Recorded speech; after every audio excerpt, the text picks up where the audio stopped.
দীঘায় আসবো আবার মাছের বাজার আসবো না, তা তো হয় না। এই যে দেখুন বিভিন্ন ধরনের মাছ, এই যে বিভিন্ন ধরনের মাছ রয়েছে, ঠিক আছে। চিংড়ির থেকে শুরু করে ইলিশ, যে বড় বড় ইলিশ রয়েছে, পমফ্রেট। আর এইদিকে রয়েছে খুব শরীর খারাপ লাগছিল, আমি ফোন করেছি। এই যে কাঁকড়া, বড় বড় কাঁকড়া রয়েছে।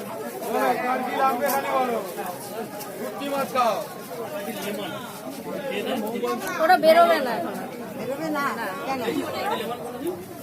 কেন রোদের মধ্যে বেরোবে না। হ্যাঁ দেখেছেন কত রকমের মাছ রয়েছে, মাছগুলো ভীষণ ফ্রেশ আছে। 800 টাকা, 500 টাকা, 200 টাকা। বিভিন্ন ধরনের মাছ।